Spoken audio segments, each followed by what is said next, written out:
Okay, ma'am. Okay, then let's resume. Listen, okay. Talking about SA 210, it is agreeing to the terms of audit engagement. I told you basically when you say audit engagement, it is terms and conditions which are to be entered between the auditor and the management so that there is no misunderstanding between both of them. Now, the objective of this standard is basically two things. One is to accept the preconditions of audit, and second is to have a common understanding between the auditor and the management. Now, when I say preconditions of audit,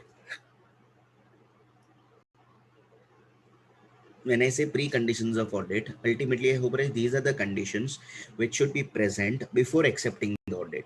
Only if these conditions are present and accepted, only then the audit will be accepted, else audit should not be accepted. Now, when you talk about preconditions of audit, who is giving in writing to whom? The management should acknowledge their responsibility in writing to the auditor.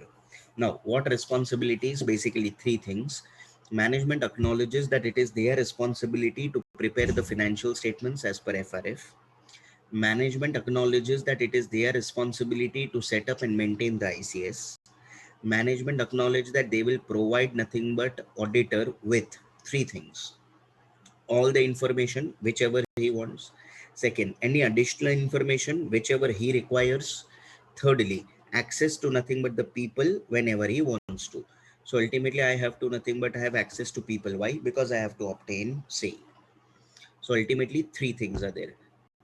First was preparation of financial statements, ICS, and ultimately I hope realize access.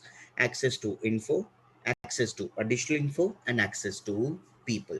If these preconditions are not met, then ultimately audit should not be accepted. So see, management in writing to auditor, preparation first, ICS, provide auditor with three things: access to all info, access to additional info, unrestricted access to people. If not there, don't accept. So this was our first part. Coming to the second part, second is a common understanding. When I say common understanding, it is basically terms and conditions, which in auditing we people tell terms of engagement. Now, when you talk about terms of engagement, who will enter with whom? Auditor will enter with the management. Acha, they will enter in the form of orally or in writing. Acha, in writing. And can I say that will normally be in the format of a letter, which is known as a letter of engagement. Can you tell me that letter of engagement who gives to whom? Auditor gives it to the management. How do you remember? A, B, C, D, and all. So ultimately, can I say auditor will give it to the management, root peoples. Thereafter, ultimately, what comes in the exam is what is the contents of the audit engagement letter. To remember the contents, I give you a key. Come on, what is the key? Sorry. Come on, one by one. S, scope. O, objective. Then RRR. I hope as responsibilities management, responsibilities auditor, remuneration, other matters.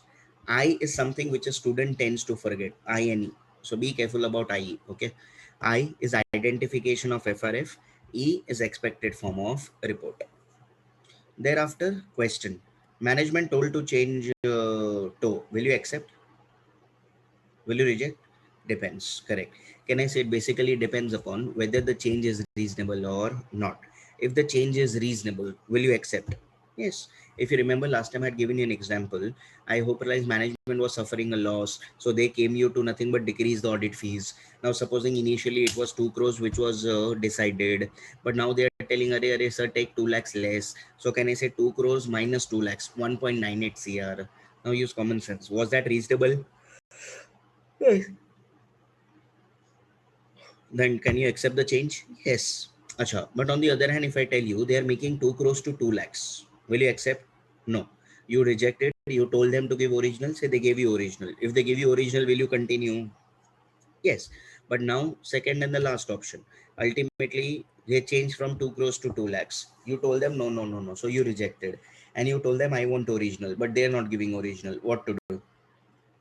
Withdraw. Perfect. Withdraw and then inform to the management, TCWG, owners, regulators. So see, management told if reasonable change, issue new law because obviously the old law is not applicable. Unreasonable and management not giving original to. Then you withdraw and you communicate with TCWG management. All cool? Then we had come to recurring audit. See, in this recurring audit now, firstly, I hope realize when you people enter into TOE, if for the current year you have not entered into TOE and it's a recurring audit, then can I say the TOE are assumed to be the same as last year? I've given you an example also. Supposing 4 years are there, 2018, 19, 20, 21. Now in 21, we have not entered those. That is the terms of engagement. Then can I say basically if you have not entered that TOE, it will be assumed to be the same as the last year 2020. Now do you understand? However, sometimes there are certain situations or circumstances which need a revision in the TOE, that is a change in the TOE, or a need to remind the entity about the existing TOE. See, if you feel that ultimately, I hope there is a certain misunderstanding, then ultimately it is always better to remind the entity about the TOE. Hey, what are you misunderstanding? We had entered this, no? Then why are you forgetting? This is what we had entered. So if you feel there is a misunderstanding, remind the entity of the existing TOE.